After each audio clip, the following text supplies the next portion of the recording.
झारखंड के रहने वाले दो लड़के, एक का नाम मनीष और एक का नाम विनोद। मनीष और विनोद वैसे तो आपस में रिश्तेदार थे, एक दूसरे के कजन भाई थे, लेकिन इसके अलावा एक और चीज थी जो इन दोनों में कॉमन थी, और वो थी एक लड़की। दरअसल मनीष जो था वो एक लड़की से बात किया करता था, लेकिन जो विनोद था, जिस लड़की से मनीष बात किया करता था, वो विनोद की गर्लफ्रेंड थी।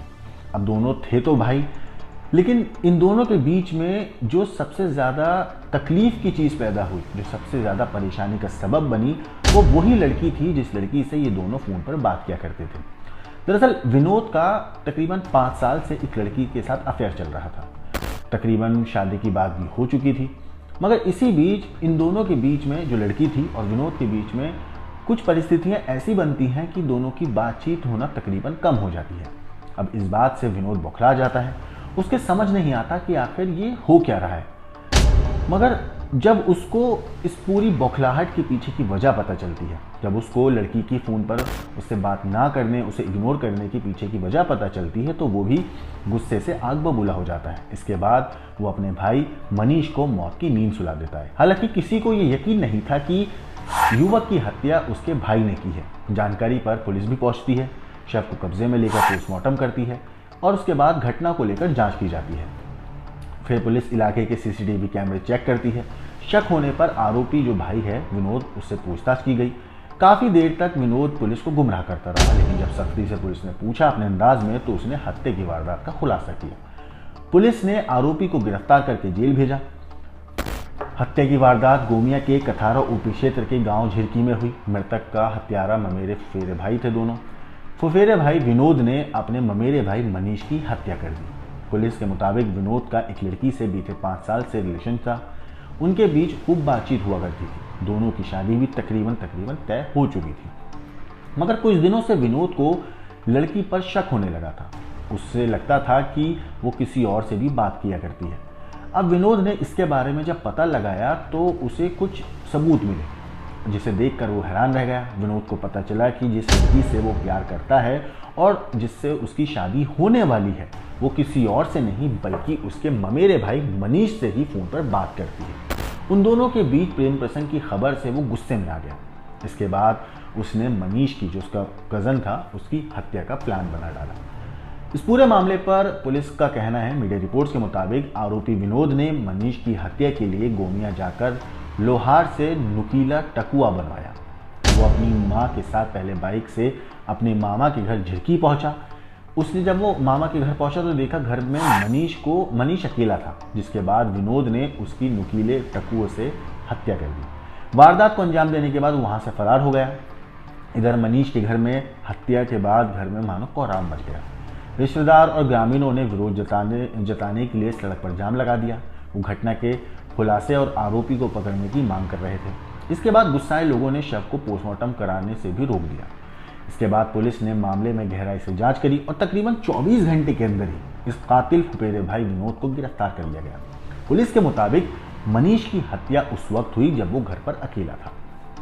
पुलिस ने सीसीटीवी फुटेज खंगाले और उसी के आधार पर एक संदिग्ध को हिरासत में लिया, जो कि मरहूम का फुफेरा भाई निकला।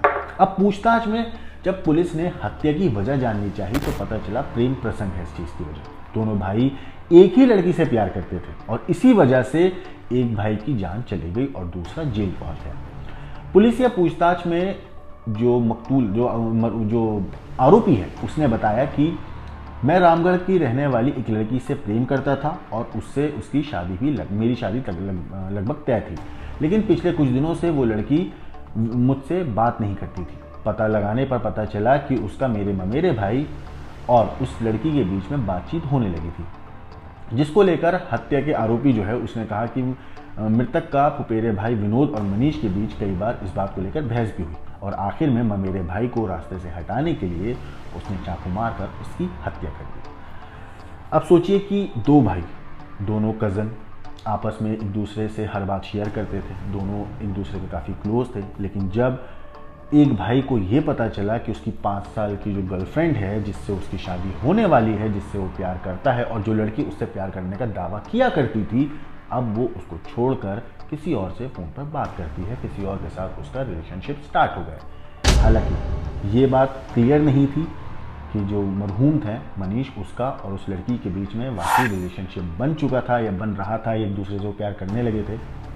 लेकिन विनोद को इस बात का सिर्फ शक था और इसी शक के आधार पर उन दोनों के बीच में बहस हुई कई बार।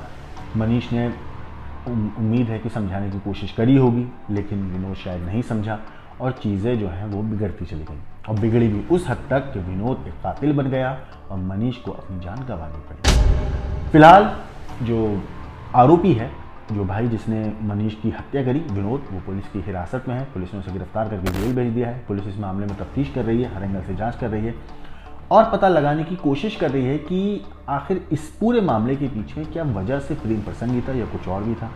इस केस के ऊपर अगर कोई अपडेट आएगी तो हम आपको ज़रूर बताएंगे। लेकिन ज़रा सोचिए कि दो लोग आपस में, एक रिश्तेदार है, अपने आप को एक दूसरे से हर वक्त अच्छे बुरे वक्त में साथ भी दिया, बचपन से बड़े होने तक एक दूसरे को देखा भी, परिवार वाले जानते हैं, रिश्तेदार जानते हैं, अच्छे बुरे हंसी मजाक वाले दिन और बुराई के हर चीज़, हर वक्त में एक दूसरे को साथ भी दिया, सपोर्ट भी किया।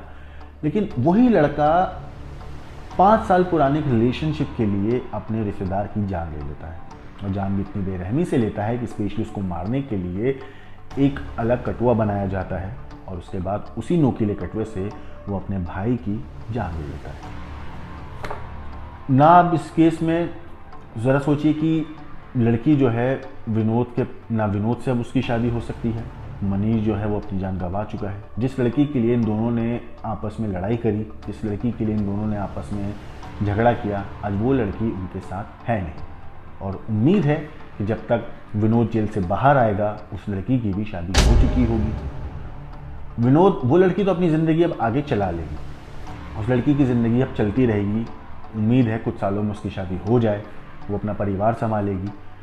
लेकिन जिस लड़की के लिए इन दोनों ने लड़ाई करी, ज़रा सोचिए कि वही लड़की इनको नहीं मिल सकती। मिलना तो दूर, अभी जेल की सलाखों के पीछे रहेगा और अपनी ज़िंदगी भर एक जो ठप्पा लग जाएगा कि इसने एक अपने रिश्तेदार की हत्या करी है, वो और है। ऐसे लोगों के ऊपर, इस तरह की लव स्टोरी के ऊपर, खूनी लव स्टोरी के ऊपर आपका क्या कहना है, क्या सोचना है, हमें कमेंट करके ज़रूर बताइएगा। ताकि देश और दुनिया की क्राइम की खबरों के लिए देखते रहिए क्राइम तक।